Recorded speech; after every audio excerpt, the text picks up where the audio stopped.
Le satsang, c'est le rassemblement en soi de ce qui est vrai.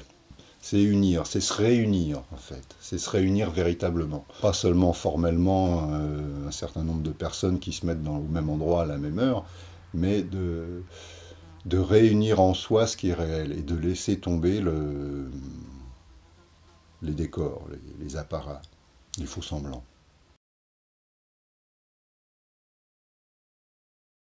L'être, il est simple. La personne, c'est le complexe, bâti sur la simplicité de l'être. Un enfant, au départ, il est simple. Et puis, il commence à apprendre des notions, à être attiré à l'extérieur, et il se perd là-dedans. Et en fait, c'est le jeu. On se perd pour se retrouver. On s'oublie pour se retrouver. C'est un jeu de cache-cache, en fait, de soi-même à soi-même. Et en fait, d'autant que quand on rentre de plus en plus dans cette réalisation, et dans cette intelligence, mais pas une intelligence intellectuelle, une intelligence directe, en fait, on se reconnaît de plus en plus partout, quoi.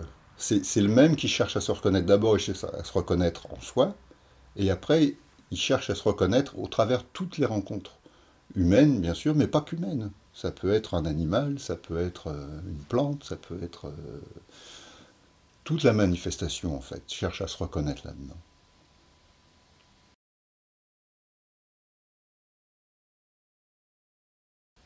Ici, dans l'instant sans rien considérer d'autre, automatiquement, il y a une espèce de liberté qui se dégage en soi.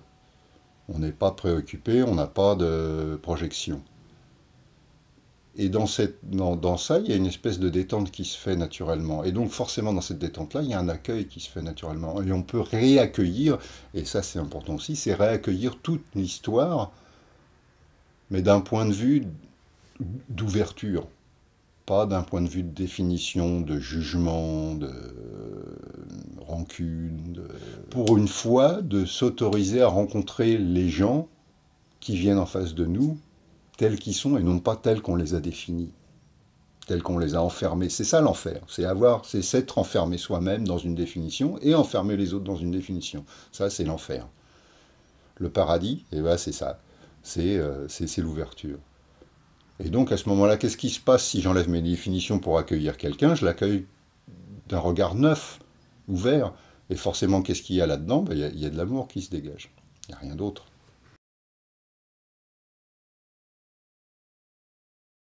Tous les désirs sont des projections. Et toutes les peurs sont aussi des projections. Si je désire quelque chose, c'est parce que quelque chose me manque. Donc c'est quoi ce manque?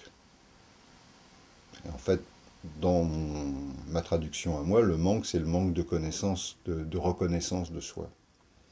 Donc, au lieu de le chercher en soi, on va le chercher à l'extérieur. Et forcément, si on va le chercher à l'extérieur, on est toujours dans la dépendance, dans un jeu relationnel pas forcément sain.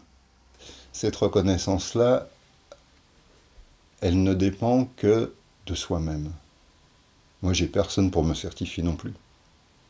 Et j'ai pas besoin de quelqu'un pour me certifier. Tant qu'on a besoin de quelqu'un pour nous certifier, c'est qu'on n'est pas certifié. C'est qu'on n'est pas certain.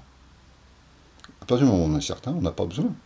On est simplement ce qu'on est, et voilà, il n'y a plus de questions à se poser. Ni de reconnaissance à aller chercher à l'extérieur.